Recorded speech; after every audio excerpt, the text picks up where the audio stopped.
Welcome to the Sports Drink Club. It's your host, Patrick Melton. I'm one half member. I got my boy Keita Duke with me, my co-host. What's going on, man? It's been a little bit. Yeah, it has been. I missed you last time. I know, man. I got this freaking cape on right now, dude. I see you rocking the Angels. You're rocking the other LA team. The Angels are like the equivalent to the New York Mets. Yeah, pretty much. Yeah, you could say that. Got Ziff in the house tonight. What up, Ziff? What's happening? Yeah. Ziff is back. Well, and the weather is back. We finally have decent weather again, even though it rained a little bit tonight. But It's supposed to rain the rest of the week, bro. Never mind. Well, Spoke too soon. I did speak too soon on that. But we got a few things to talk about, man. As LeBron ruined their playoff chances for the Lakers, got Nick Foles going to the Jags, possibly. Does it make sense for the Jaguars? Don't know if anybody caught the NFL Combine, but I want to really just talk about two guys that are absolute beasts. And got a couple stories for you guys. What happens in Vegas stays in Vegas. And, of course, my three locks for the week. But first thing is first, man. Let's dive into LeBron. All right. Bron. I knew you were going to say that. Bron. You know? Okay. There's a possibility that they won't make the playoffs right now. They are in the 13th slot or the 12th slot, just depending on how things shook up tonight, with about, I believe, 19 games left. And 13 of those teams that they're facing have over 500 records. And for the Lakers right now, it's not really looking good as far as their playoff chances at this moment in time. A lot of people have a different opinion about why the Lakers are not in the position that they're in right now. Could be because of the Anthony Davis trade and that not working out and the chemistry kind of breaking down. Could be a situation where obviously he missed 18 games this year due to injury with the groin. Obviously he's 32 plus in age. So, I mean, at some point in time, your body's going to give and Father Time's going to catch up. Me personally, I don't think that that's necessarily the case all the way. But after this missing 18 games and not getting in the groove of things has definitely left him a little bit out of shape. Now, yeah. I'm talking about to LeBron James standards out of shape. His out of shape is talking about me. His out of shape is still destroying about 99% of the world population. Absolutely. To LeBron James standards, he's not in the shape that he should be. But the thing is, the Lakers are obviously, they're all over the place right now. Yeah. Okay. Just as far as just what has happened there and the attention that they have brought to themselves because of LeBron. Magic Johnson made a splash, obviously, this summer. Bring in LeBron James. Everybody thought it would be a good idea. Actually, Vegas had them slotted, with like 5-1 odds to win the NBA championship. They thought that it was going to be a situation where he just basically carried over. Exactly. The Cavaliers. It doesn't matter who you put on the team. As long as you got LeBron James. I mean, to be fair, with basketball, it is the easiest sport for one person to kind of carry you. So that's 100% true. But I believe that the Western Conference has actually exposed LeBron. If you think about it in the sense, the Eastern Conference over these last 10 years have not even been close as far as the competition goes in the Western Conference. So him making it to 8 straight finals, okay, great feat in itself. But let's just be honest. Yeah. Is LeBron James making 8 straight finals in the Western Conference in the last 10 years with some of the teams? Some of the teams that have come out? No, absolutely not. I don't think there's a chance in hell anyone thinks that that's possible with the teams that are in the West, throughout the years. No one's saying that he wouldn't have made the playoffs 8 straight years, but to make the finals 8 straight years, no, that's no way. No. I mean, maybe 4, but nah. Come on. You gave him 4 if he was in the Western Conference? I'm being generous. I'm just trying to be generous. I'm not saying I don't believe it would have been 4.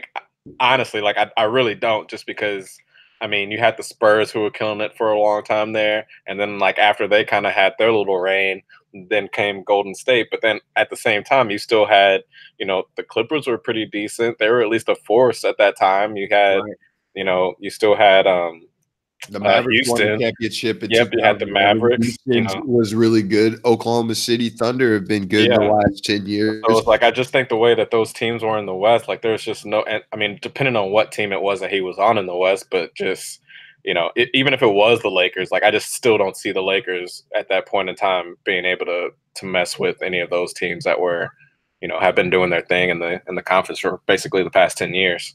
Right. And to think about it, what does this do for LeBron James?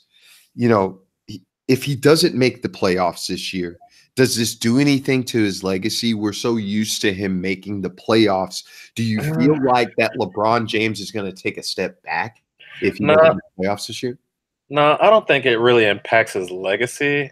I mean, to be honest, I'd be surprised if anyone truly believed that he was going to be doing what he did with the Lakers, that he was able to do, with the Cavaliers, especially since he's not in the Eastern Conference, a weaker conference out of the two, and B, just the Lakers as a team aren't as strong as what the Cavs were, even though everyone, basically shat on the Cavs for saying that they didn't really have any players. Like, let's be honest, they have more players than what the Lakers have right now. Well, at this moment in time, if you could take the two teams, let's just take the Lakers right now and put them in the Eastern Conference.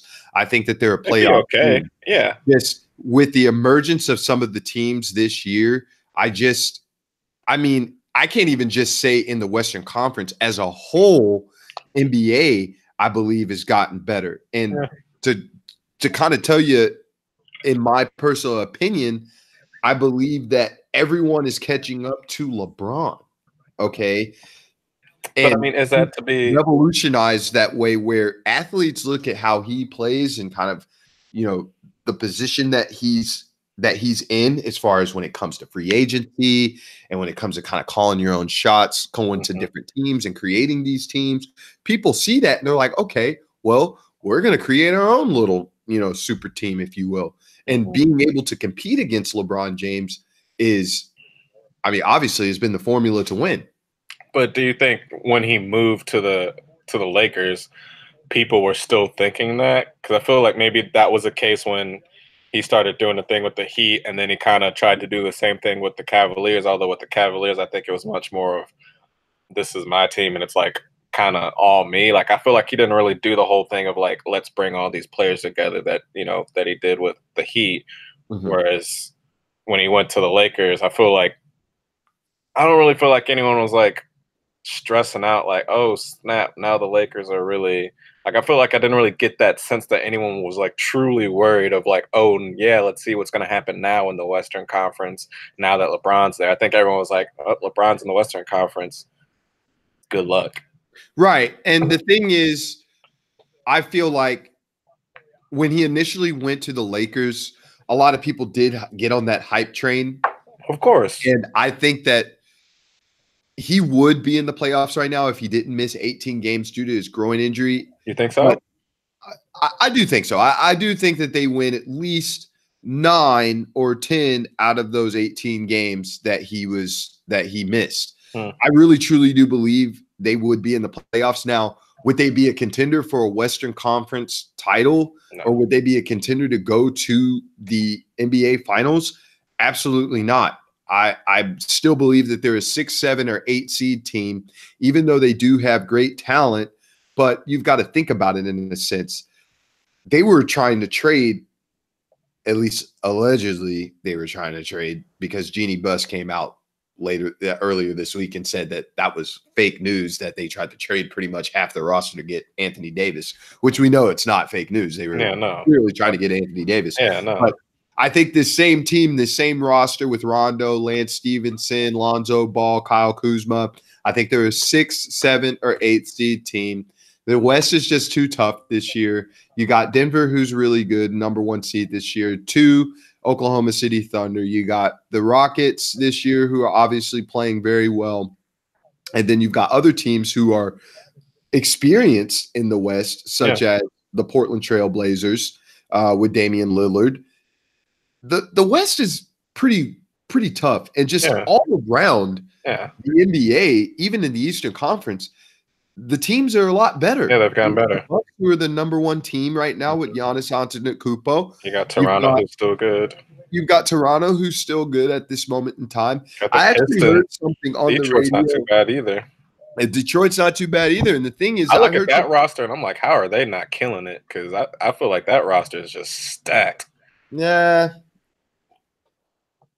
Tomato. But I honestly heard that the Lakers actually have more of a chance to get the first round pick with Zion Williamson in the lottery than actually making the playoffs this year. Let me repeat. They have 19 games left with 13 teams with over 500 records at this moment in time.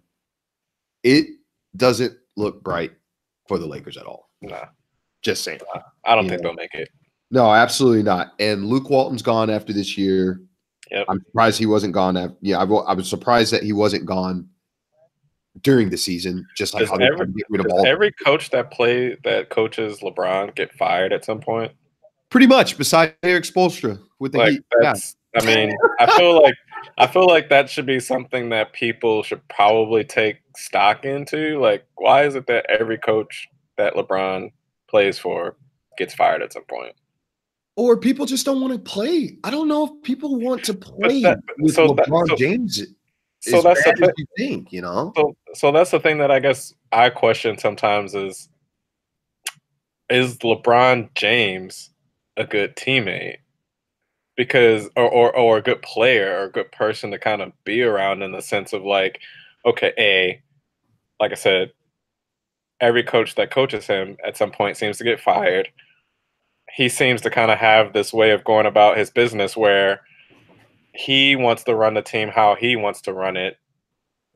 It's all about how he sees things and who he wants on his team, and he'll do anything to basically try and make that happen. It seems like he'll bulldoze through anybody and everybody to kind of have his way. And so, of course, that lends to the whole thing with the Lakers and the teammate situation, where apparently the whole roster is up, for grabs for any team, as long as, or not any team, but just like up for grabs, to try and get Anthony Davis. And so, of course, you're going to piss off your teammates because they all know why this is happening. It's because of LeBron. Exactly. Like, it's not from the GM. It's not from anybody. It's from LeBron. So when a player, one of your teammates, is literally the reason why you might not be on that team anymore, of course you're going to be pissed. Absolutely. And I think it just kind of attests – it kind of just goes with – it goes hand in hand with LeBron James. If I'm another star player, okay, and I know that I can be a star of a team, just because you come over and play with LeBron doesn't mean that you're going to be the star anymore. I mean, just think about the distractions that is going to happen whenever you end up coming to a LeBron James team and you're a star player. That's why Kawhi Leonard didn't want to come play in LA. I don't know if Anthony Davis really wants to play in LA. And I don't know if Paul George, and I know Paul George declined to play in LA. He would rather stay with Russell Westbrook, Mr. A firecracker. Ball usage, the guy needs the ball in his hand. It just. So then, does that speak volumes that everyone knows that LeBron's like this and does not want to come play with him? I don't think it's a thing where he's a bad teammate. I think that people want their own light, and they know when they come to the Lakers or if you're going to a LeBron James team, you know that there's going to be a lot of questions, and it's mainly going to be about LeBron. But is that the case? Do people want the limelight all to themselves, or do they just want to be on a team that's going to win and they have fun doing it with people that they like to play with? That's exactly why Kyrie Irving left Cleveland, is because he wanted to do his own thing. He didn't want to be Robin. So I guess to be Batman. So I guess my question is, Golden State and the players that they have, are they just one of a kind, where they're like these unicorns who they don't have much of an ego, they don't mind sharing the limelight, all they want to do is win championships, they don't care helps them get there. As long as they get there and win, that's all that matters. And they seem to have fun playing with each other. Like, are they just unicorn players out there that don't really care, and all these other players are just like, it's all about me? I think that's why a lot of people didn't understand why Kevin Durant left Oklahoma City, simply because Kevin Durant just wanted to play basketball. He didn't want to, argue who's going to get the last shot or who's going to have the last possession or worry about, someone, jacking up shots. He is playing on a team that is coached by Steve Kerr, who comes off of the branch of Greg Popovich, who coached Steve Kerr and Tim Duncan and Manu Ginobili and Tony Parker. So they play a team-oriented style of ball where obviously they utilize their talents to a degree where they score a shit ton of points, but at the same time, they play together. If you notice, so with then the Warriors, they play basketball. It's not that's the case with one-on-one isolation type basketball, But that's the case with most kind of dynasties that win championships for, over a certain amount of years. I mean, you saw it with, obviously you're seeing it with the Golden State Warriors. You saw it with the Heat to a degree with LeBron, with the way he played with Dwayne Wade and what's his name? Who was the other guy? Chris Bosh. Like, you saw the way that they played, and it didn't really seem, you didn't really get the feeling that either one of them was out for the limelight. It just seemed like they wanted to play basketball together. They had fun playing basketball together, and they won. Same thing with the San Antonio Spurs. There was no kind of ego. Like, it was all about the team and trying to win. You kind of saw with the Bulls back in the day where, yeah, you had Michael Jordan, but at the same time, you also had all these other players. It's not like Michael Jordan was the only name that people knew on that team. Like, that team was world famous with players, and everyone knew who they were, and they all contributed, and they all seemed to gel pretty well together. So it's like, so if you're an NBA player right now, why, if that is the case that you're leading to, where it's all about these players who just want the limelight to themselves on their individual teams, and they want to be the star in their individual teams, why, as a player, would you want that if that's clearly not the recipe to winning a championship? Well, the thing is that now the way that it's set up where players can basically get out of their contracts whenever they want. The new generation of players want to play with their friends. I mean, I'm talking to you on Google Hangouts right now. I know that my contract's coming up next year. Your contract's coming up next year. We can push our agent to be in the same spot next year. That's how the NBA works now, and that's what's been going on. And guess who set the precedent? LeBron James. So blame LeBron for all of this stuff happening right now. People don't want to play with LeBron because it's not saying that people don't want to play with LeBron. It takes a certain type of person to play with LeBron, okay? Because once you get on that team, you know that it's all about him, even though he's a team player, but it's all about him, and he demands a lot out of people, and sometimes it makes them uncomfortable because at this stage of his life, he's got everything else to worry about. I mean, he's got TV shows that he's on. He's getting in movies. He's worried about his media company that's out here in LA. So his mind is not necessarily all basketball right now. Yeah. And that's probably a little bit of the Lakers' frustration as well, is the fact that we've got a guy who obviously is a walking Hall of Famer who's getting frustrated with people about not playing defense and calling them out in the media. But we all know that LeBron's mind is not exactly where it's going to be. Like but they had to have known that. They had to have known that getting him. Like, they had to have known the only reason why LeBron was coming to LA was because of his film entertainment stuff. Like, that's the only reason why he came out here. Like, there's no other reason. Like, I think there was quoted of saying like he wanted to come out here because of the schools for his son. But at the same time, like, no, it's LA. We all know that he's getting heavily involved in film. He's got his own production company, Spring Hill Entertainment. I mean, they're about to do the remake of House Party. Of course, the only reason why they got him is because they're in LA and because of the entertainment industry. So you can't, on one hand, be too upset that you don't have this guy's complete focus, if that's the case, which I'm sure he's really focus on basketball. But at the same time, like you said, his mind is he does have to deal with other things now that he didn't have to deal with earlier.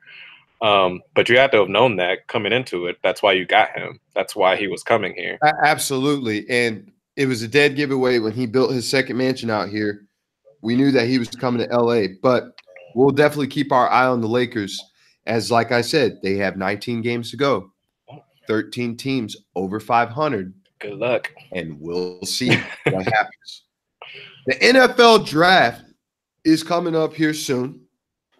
But the has been going on in Indianapolis. And Keenan, I want to personally discuss with you about some of these prospects that are coming in right now. And is the NFL the most athletic it's ever been? I want to bring up two guys right now. And I know that I've sent you one of the pictures of DK Metcalf, wide receiver out of Ole Miss. That bison of a man. Guaranteed that he's going to be a first rounder. Anybody who doesn't know DK Metcalf, he is built like the Incredible Hulk. He is. He looks like those pictures of those pit bulls. Those that are like have all those insane muscles just popping out, and you're just like, how in the heck did you get those muscles as a dog? Like that's how DK Metcalf looks. The dude is built like the Black Thor. I don't know how to explain it. There is a picture out there, everybody, on Twitter. Or you could just Google the thing. He had just got done working out. But the thing is, I mean, all those other dudes in that picture are jacked. That's what I'm saying. There's 13 or 14 dudes in the picture, and they're all big. Okay, but he's like especially big, and he's on the very end. And this guy just makes everyone else look small. Yeah, and his abs look painted on. Like they look like the superhero abs that you put on like shirts, or like that's like the suit that they wear, and that's what they look like the Superman, Batman abs. Like that's what they look like. Like the ones that you get out of the souvenir shop out of Key West. Yeah, or just like when you get an action figure and it's like, look at these abs. Like that's what he looks like. Remember in the movie All About the Benjamins with them old ladies? They came out with the little with the t-shirt.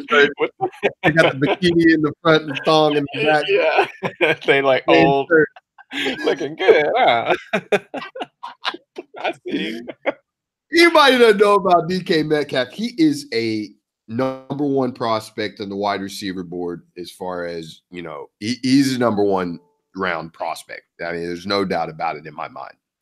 Some of the specs I just want to kind of give you over. I ran a 4.33. Okay.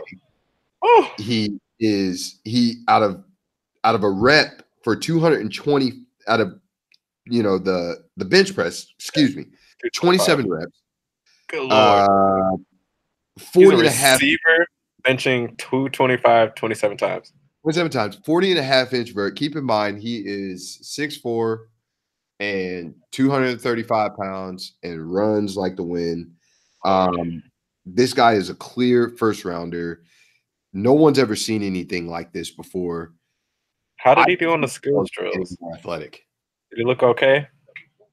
I'm sorry? Did he look okay in the skills drills? Yeah, he looked perfect in the skills drill. I mean, how is his route running? Is he good at running route routes? His route running is good enough. It doesn't matter when you're 6'4" and you're 240 pounds and you're built like a tight end and you've got a 5-foot corner on you.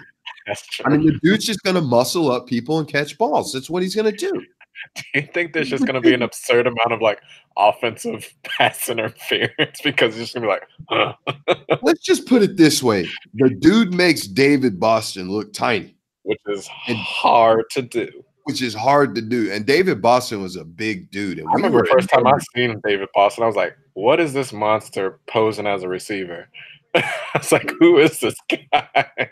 Who's this monster on the Cardinals? David Boston, we all knew that he was taking juice, but this dude has 1% body fat, Keenan. Is that even healthy? Is that healthy? I don't know. It's healthy enough. I feel like that's like dangerous. Dude, the dude is ridiculous, man. Everybody look out for DK Metcalf. And if anybody, like I said, if anybody has not seen the pictures, just Google DK Metcalf shirt off. Okay. Yeah. Hey, you're gonna have any ladies listen out there. God. There you go. You're welcome. You are welcome. The dude's huge, man. There's another cat out there, man, that I was really impressed with this week. His name is Montez Sweat. He is the defensive end out of Mississippi State, two-time SEC all-conference Apparently, player. that defense was fire. Yes, that defense was great, but Yeah. I want to tell you something about Montez Sweat. Okay, he's an inch taller than DK Metcalf, and he's about 20 pounds heavier than DK Metcalf, playing on the defensive end, and he may end up being an interior lineman. Oh, I saw an interview with him. They were talking to him, and he was like, "Wherever they pay me to play, that's where I'll play." I didn't realize that was him. Okay, I guess so now it makes sense because of what he ran. What did he run his 40 in? 4.41. Oh, a defensive end running a 4.41. Keenan, he could chop down every single running back that ran in the combine. Do basically. you think that he would catch you with at least a 20-yard head start? As it stands today, yes. 100-yard dash, 20-yard head start. You're starting at the 20. 20-yard head start. I'd be mad if I got caught. You're getting caught. I don't think so. Not with a 20-yard head start. Not with a 20-yard head start. Not with a 20-yard head start. If we were starting at the same time, yeah. I feel like I still got some juice left in me. Well, he did six reps lower than DK Metcalf. He actually did 225 21 times, and he has a 36-inch vert. The thing is, I really do believe that he is going to catch you in a 20-yard dash. I mean, if you had a 20-yard head start and a 100-yard dash, I really do believe that he'll chop you down. Nah. He'll definitely chop you down. No. He's 11 years younger than you, Keenan. Okay. I mean, I'd like to see 20 yards. That's a pretty good head start, bro. 20 yards is a good. Caught all the time in the NFL, 20 yards back, man. Nah, man. Nah. Nah, son. Nah. Man. He's catching you, dude. I don't know. I feel like I still got enough juice to just like outlast him just long enough. Juice left in them legs. Still got enough burners left, bro. Oh man, yeah, man. I still got enough miles in the tank. Afterburners running on propane, bro. I mean, hey, still some gas, bro. Still some gas. Actually, I wish I could put it out there and like the universe would be like, "Hey, meet me on the field, 20-yard head start. Let's roll." 20-yard head start. Montez Sweat has jet fuel in his. I feel like just the fear. I feel like just the fear of that man like chopping me down would give me enough, motivation not to get caught. Like that's like survival mode. Like that's like if you get caught, that's the end of your life. So you better not get caught. Like I feel like that's the deal that I would make for myself if that was the case. 30-yard head start, man. He's chopping me, man. I got lighter fluid in my legs, bro. I ain't got no fuel left in mine. Bust the hamstring real quick. That dude's catching me. And I have no shame about it. I don't care. I work out so my wife doesn't say, "Oh, babe, looks like you eat too many donuts, babe. Oh, okay, I'll hop on the treadmill, whatever, I'm not an athlete anymore. I'm a has-been who still is playing athletics. That's what I am. Yeah. This dude, 30-yard head start, busted hamstrings, and I got lighter fluid in my legs. You got a little bit more juice left in yours. You have propane. These dudes have jet fuel. You're done. You're done, King. Stop it. They're both first-round picks, obviously. I don't know exactly where they may go. Obviously, in the first round, there's a lot of speculation of Kyler Murray being first, but I do intend both of these guys being off the board on the first night. Everyone, keep your eyes out for DK Metcalf. Keep your eyes out for Montez Sweat. Montez Sweat is definitely a top 5 pick. He may be second overall just because he had a great combine. He's got great hands. He's long. He's fast. And you just don't miss out on an opportunity like that, especially in the league that we're playing in right now, where you're seeing more athletic quarterbacks, a lot of spread. You need people who can get to the quarterback, and any team out there who saw Montez Sweat's tape, which I'm sure they did, are all salivating and looking to bring him on board. There's just no way that No, you don't bring somebody. you don't want. There's no way. There's not a single NFL team out there that wouldn't love to have a defensive end that runs a 4.41. I'm sorry. Absolutely. Well, Nick Foles is to the Jags. Does it make sense? Reportedly, the Jags are going to sign Nick Foles at the end of this week. Don't necessarily know the terms of it quite yet, but is this a good fit for the former MVP? Do you feel like that the Jaguars is going to be a match made in heaven for him? I mean, I feel like it's a good team to go to. I mean, is it like the perfect team? I don't know. I mean, can you name a receiver on their team? I know they got Marquise Lee. I know that they had Alan Hearns, who went to the Cowboys. His leg. Let's just put it this way: they haven't had a 1,000-yard receiver in three or 4 years. Exactly. So, as a quarterback, you kind of need someone to throw to. So, I mean, technically, they are a good team. If they can get him a receiver or two, then yeah, I think that's a good fit for him. But immediately they're better with. I mean, no, they are. Yeah, they definitely are, and I think it'll be good for him to have a team that wants him to be their starter instead of this kind of pseudo starter. Let's wait and see how Carson Wentz is feeling type role. You know what I mean? Like, I think it'll be good for him to actually be on a team that's like, hey, you're our guy, and for him to kind of have that vote of confidence behind them going into the season. And yeah, the Jags are automatically a better team with him as a quarterback. I'm just wondering who he has to really throw to.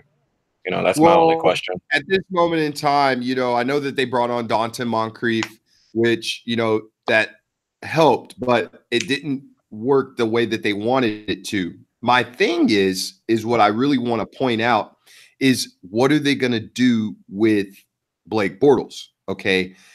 Backup. What is the option for him? And do you get rid of him? AF, bro.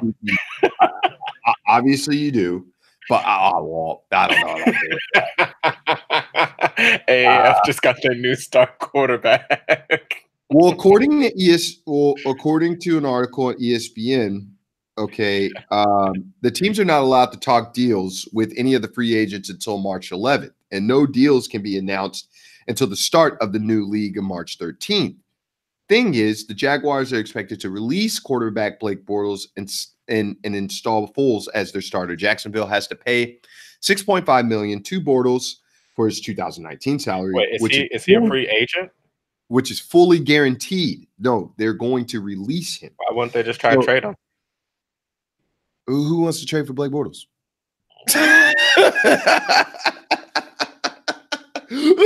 What team is going to want us?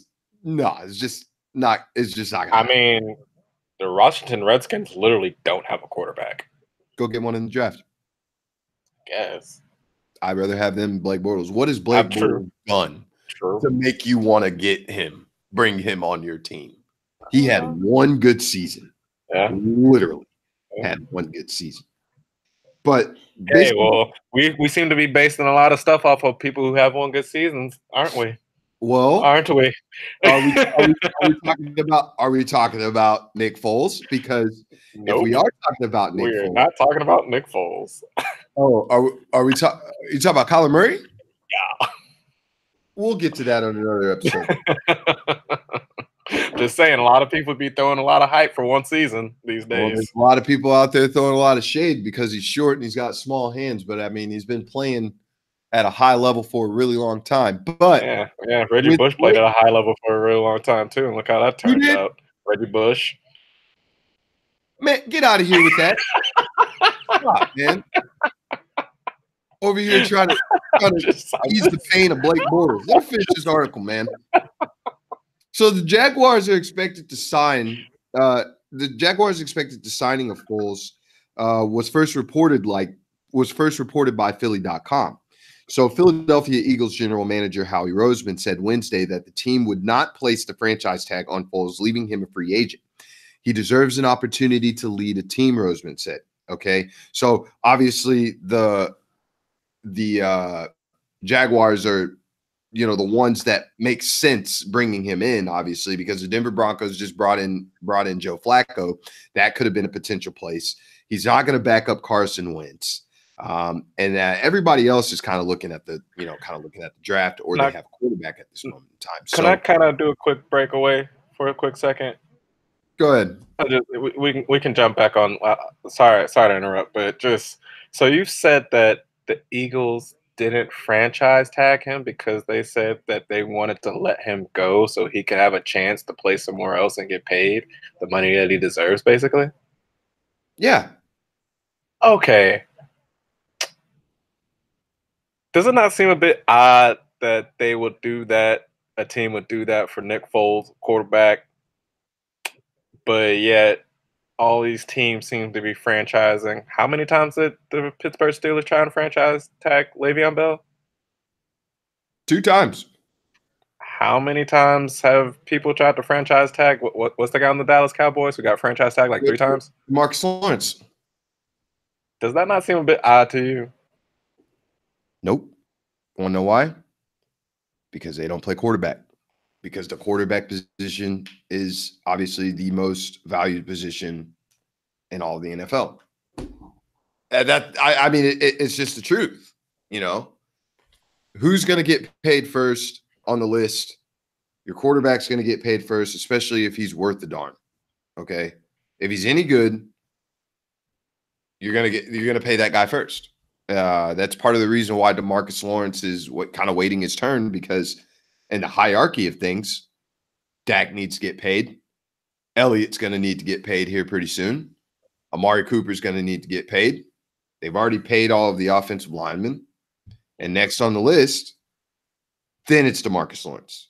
That's why Antonio Brown is frustrated right now, because he feels like he wants quarterback attention and money. But he's a wide receiver. Just doesn't translate, man. I mean, I feel like it should, seeing as if Antonio Brown didn't exist or receivers didn't exist, who are quarterbacks going to throw to? I mean, I get it. Trust, I get it. But it's a team. You have Ben Roethlisberger. It is a team. Like, you can't do one without the other. I mean, I get it, but I'm gonna go off of what Larry Fitzgerald, kind of said. He feels like Antonio Brown's, being a little foolish. And I know that we're getting a little off at this moment in time, but yeah, we can hop back on here in a second. But just to kind of finish the point here, he basically said, and I'm paraphrasing, like, yeah, I don't know if I would be complaining much, like, if I had Ben Roethlisberger as my quarterback. Mm-hmm. Yeah. I've never had a quarterback really that could throw to me. So yeah, I hadn't had a really good quarterback since Kurt Warner, and I got him when he was basically leaving the league. Yeah. So there you have it. All right. Sorry. So get back to what you're saying. So basically, Nick Foles has got an opportunity to lead the Jaguars, okay? And I really do think that it's a good fit for him. It's a good opportunity for him to have his own thing again. He doesn't have to worry about looking over his shoulder and kind of thinking, okay, what's next? I know that he was in a situation with the Eagles where I know that he won over 10 games that year with Chip Kelly, but he kind of looked over his shoulder, because he had Kevin Cobb that was back there. Then there's, other issues that were going on with Chip Kelly and all that stuff going on. Yeah. Then he got shipped off to the Rams. That didn't work out. Then he left. Yeah, he left.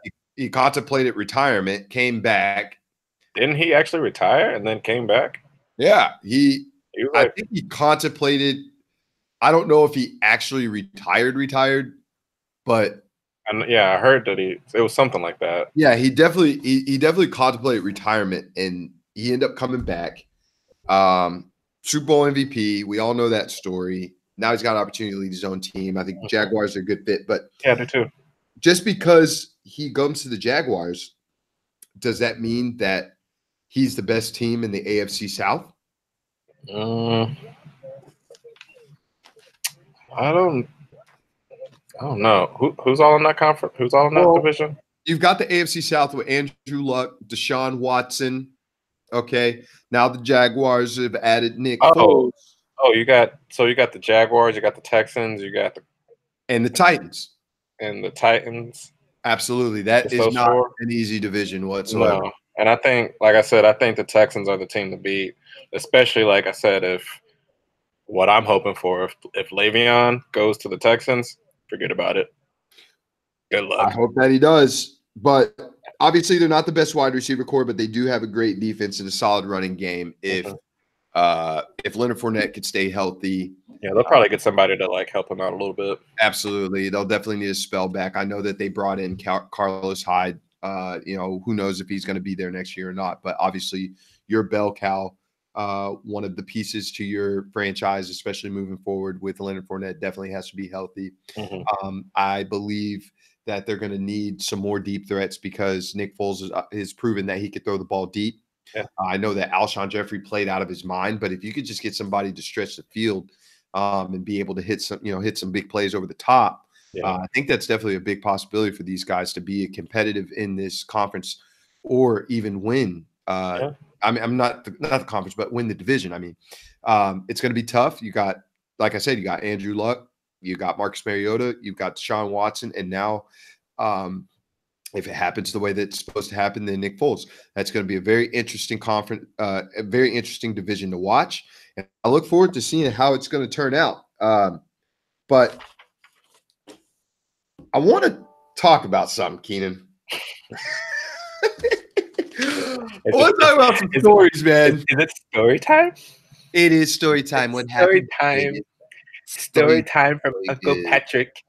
Yes, everybody knows that I love Vegas. Obviously, I want to talk about some stories that I've read. This is from an article from brobible.com. Bro Bible. Is this like a holy story in an unholy land? It could be. It's posted in 2015, and I want to go over some of these stories, man, because there's some absolutely like crazy ones. So a lifeguard at one of the pools on the Strip at one of the most notorious clubs. I watched a guy walk up to a girl and let her puke in his hands, smell the puke, then dump it on the floor and start making out with the girl. I yell at them for I have to yell at them for starting to strip as well. We could be cleaning up condoms, vomit, alcohol containers, clothing, syringes, and all kinds of garbage after they close up every week at these pools. It's absolutely disgusting. I also have a family member who worked with a local government when they were trying to curb the mob's influence. They were instrumental in convicting a few individuals. But one day, they were leaving to go to church with their family, and their son pointed out a thin wire running along the hood or something like that. They got everyone out of the car, opened it up, and found out that the ignition had been connected to the fuel tank or something. Essentially, it was rigged. So that's when they started up the car, and it would go up in the flames. I guess that's crazy because I was so close to home and death in Vegas. Okay.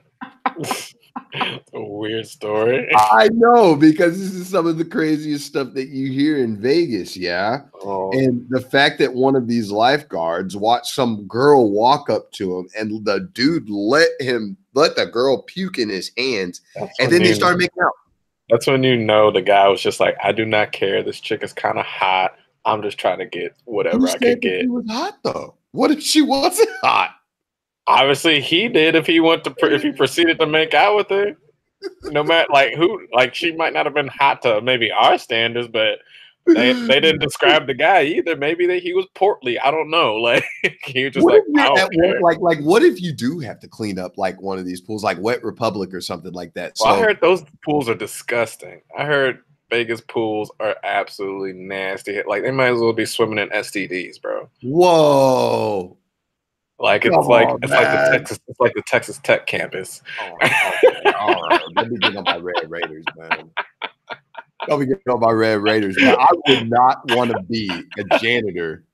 Oh no, I would not want to feel- be anybody who has to clean up the pool after like a Labor Day weekend. I wouldn't want to be. I wouldn't want to be any part of like the janitorial service staff. I wouldn't want to be the people who clean up rooms. Like I wouldn't want to be any of that type of, because they probably see the nastiest stuff you will probably ever see.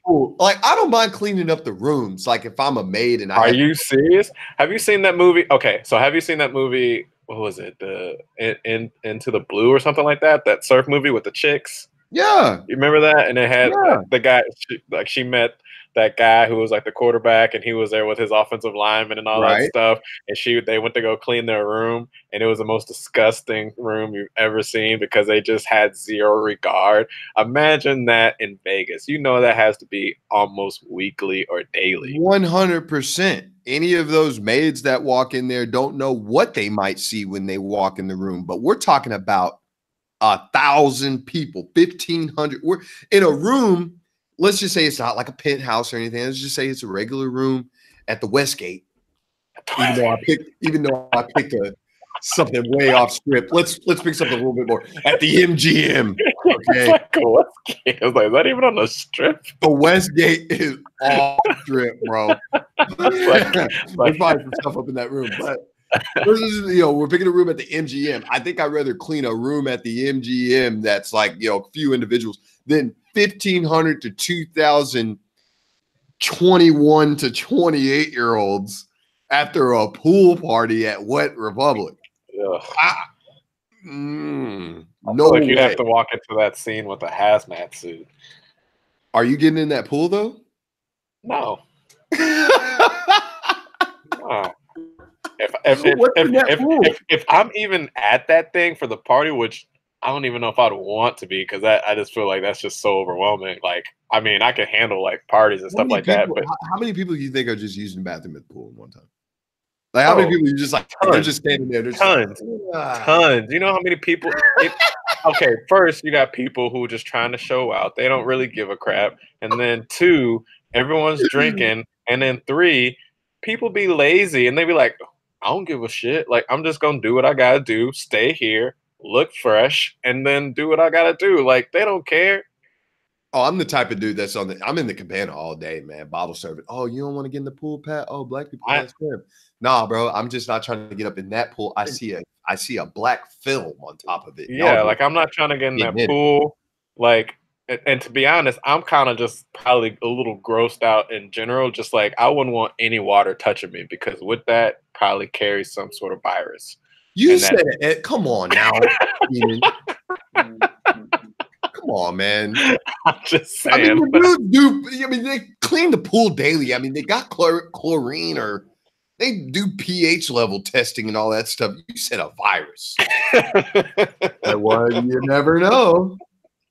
I feel like that's where like the beginning of outbreak starts. I mean, you just think about or contagion. You think about how many people are like in a pool at one time. Okay. Let alone it not being just kids. At least if it's just kids, okay, what do you have to worry about? Okay, I may have to worry about a bunch of kids in here pissing. Okay. Or maybe even possibly taking a poop. Okay. Now you got a bunch of 21, 28-year-olds. What else is going down in the pool? What else is going down in the pool? I didn't even think of that. What else is going down in the pool, Keenan? And they're drinking, and they're smoking, probably doing drugs, all types of stuff going on up in there. Come on now. Oh Lord. See, and you think about, okay, they throw it up in the pool, using the bathroom in the pool, and there may be some extra stuff going on in the pool. That's what I'm talking about. That's what I'm talking about. I don't want no water touching me, because with that, there's probably some dead kids up in there. You get what I'm saying? Oh my God. Some washed up kids. Oh my God. I'm sorry, man. Like I am staying away from I pool am in parties. the cabana I all will day. party in dry areas. Bottled service all day. Where you gonna be? I'm in the cabana. I'm right over here. I'm like 7 foot in this pool. Come on, bro. Let's take a picture in the pool, bro. Why don't you get in the pool? It's really hot. Yeah, I know it's really hot, man. But I'm gonna just pour this bottle of water on my face right now. Like that's how I'm gonna get wet. I'm not getting up in that pool, man. Man, And it's not because I don't like water, bro. It's because yeah. there's 1,000 people up in there and they all raging, going hard. That's cool, but there's no telling what's up in that pool, man. Only way I'm getting wet is up in my shower, bro. I heard that. I really heard that. There's other things going on in there besides I mean, pooping. I mean, at least it ain't 10,000 people up in that mud. Hey, man. Maybe me and one other person. You know what I'm saying? God, man. And as for this mob thing, I mean, anywhere that I go in Vegas, man, I just pretty much just valet wherever I go, man. I don't know much about the mob or anything like that, but I don't really see a situation happening to me where I'm getting so involved with something to where I could be losing my life. I mean, I think those casino days are over, bro. Those casino days are definitely over, unless you one of them big sharks who gets banned from casinos for card counting or having some sort of edge against the house. Where they let you keep your money though. Money. Sometimes I know that Phil is under. I'd be totally fine if I got banned, but just still made out like a fan. I'd be like, cool, I'll see you when I see you. Like, thanks, appreciate you. Your boy Phil Ivey's being sued by one. Well, he's actually suing 2 casinos for baccarat. But he found an edge in this card game where he basically is looking at the cut on the edge of the cards and could tell if it's a certain number or suit or something. And he had another lady with him playing this advantage against the house, and he ended up getting banned from 2 casinos. Man, who knows how many casinos? Who knows how many casinos he's banned from? But yes, absolutely, that it's messed up that casinos would ban him. Yeah, I feel like that's messed up because casinos take advantage all the time. They take advantage and have an advantage that most people are idiots. So you know what? They're playing the game too. they just happen to run across somebody who's not an idiot and actually figured out some stuff, was paying attention, you know? Absolutely. So he's the type of dude who's probably gonna have to worry about his car getting wired or, you know, possibly getting attacked by, you know, having a bunch of goons, you know, at his hotel room. You know, he's walking up hotel room. He thinks that he's making out like a bandit. You know, he got, you know, $1.3 million in his bag. You know what I would do at that point? If a bunch of goons showed up at my doorstep and was like, hey, we know what you've been doing. You got all this money. You're going to have to pay. I'd be like, listen, bro, you want to make this kind of money? Watch for this specific cut on this card. Next 2 hours later, you see them goons down at the tables. I don't even think they even ask any questions. I think he just pulls up. He opens up his door, and they just wait for him. Like, yeah. You know what would be hilarious? You know what I want to see one time? Actually, I feel like I should make like a short film on this or something like this. You know, I always find it hilarious how in these types of situations, it's like the person who gets caught up in these situations is just this nice, meek little man just trying to get by, and he's just brains and whatnot. You know what I want to see? I want to see goons show up to somebody's doorstep ready to whoop ass, and then all of a sudden they open the door and it's like 2-3 dudes standing there that look like DK Metcalf. And they be like, yeah, I counted some cars. What you gonna do about it? Like, nothing. You enjoy your winnings, sir. not a dang thing. You get a team of DK Metcalfs and Montez Sweat. I want to see them open the door to a picture, like, and it's basically all them dudes that was in that picture with DK Metcalf, and they'd be like, yeah, I was counting cards. What of it? Yeah, ain't no dudes gonna try to mess with a bunch ain't nobody messing with them. That's what like them dudes who be counting cards and like be getting over it, they need to hit up the gym.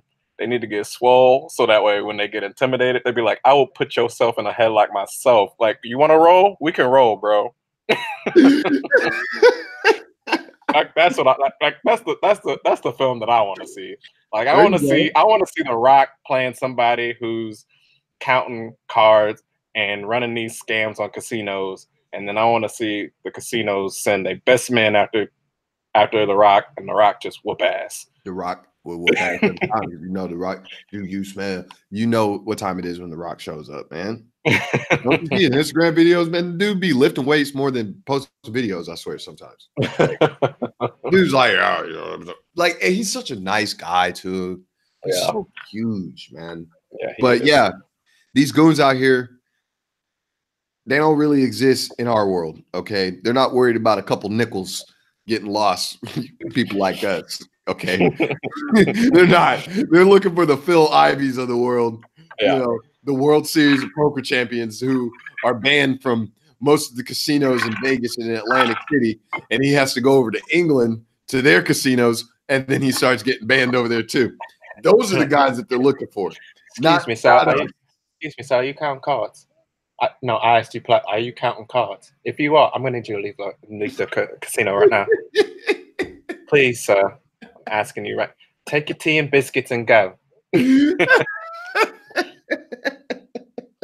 it's a fucking game? You see me laughing? No, you don't. It's a serious business. Serious business, yeah? You get what I mean? It is what it is, man. All right. Anyway, so I mean, I know you like Las Vegas because you got them. You got that betting streak, and you got that that gambler streak. What you got going on? You got some games. We got the 3 locks for the week. That's so funny. Oh man, I can't. We got the 3 locks for the week, guys. We got Marquette looking to bounce back tomorrow. They are going to cover. That is a -2 game. I like Marquette to win tomorrow over Seton Hall. Watch that tomorrow. Watch that. Look at that and lock that in if you are betting. I got LSU. The Florida game is tomorrow, but I got the money line on that for LSU. Think they're 13th ranked right now. It's a pick'em game. I believe that Florida is at home, but I do believe that LSU is end up going to win in that game, and I would take them straight up if you are betting. And round of 16 tomorrow, we've got Champions League. Man, did you see Real Madrid get stomped on by Ajax? Oh, that was a beautiful game. Yeah. Oh my god. So the over/under. Oh, okay. So the over/under tomorrow for PSG is 3 goals. I really don't think that it's going to be a tie. Like, I don't think it's going to be a high scoring game. I think it's going to be low scoring, possibly even a draw. And I look for the under in that game for 3 goals. Don't think 3 goals are going to be scored. I would go the under tomorrow in the PSG Man U game. Book it. I feel like that's Florida. LSU money line, Marquette to cover, and the under in the PSG Man U game. And to your point, yes, I did see Ajax get up in that booty with Real Madrid. This happens every year, Keenan. There's always a team that you think is going to be the one to kind of run the table or kind of get back into position to where they could get into a championship. We saw the same thing last year with Barcelona. Thought that they were going to win. They end up not doing it. This year, it's Real Madrid. I'm glad to see, I'm glad to see a smaller market pro team take on one of the big giants and take them down. This is great for football, period. And we'll definitely be seeing. But at the end of the day, I really do believe that 2 powerhouse teams are going to be in the championship. Yeah, don't know I do who it's too, going which to be. Sucks. I think that's something we should definitely discuss in a future episode, talking about the future and the way that not only soccer is going with all these super clubs, but just sports in general. I feel like a lot of teams are trending that way, just these super teams.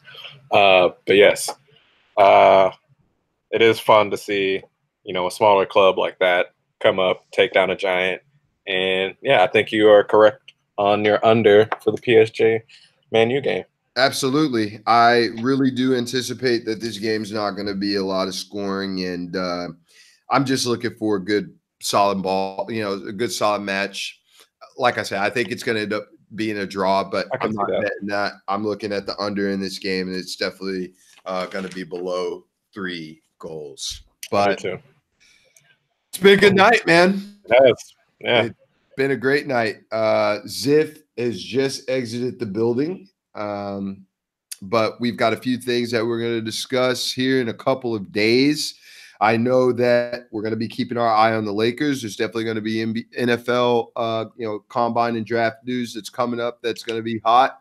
Got some teams that are apparently interested in AB, Antonio Brown. Absolutely. Going to be finding out where is AB going? Where is Le'Veon Bell going? What's going to happen in the Champions League? And obviously, we've got baseball season right coming up. So excited. So excited.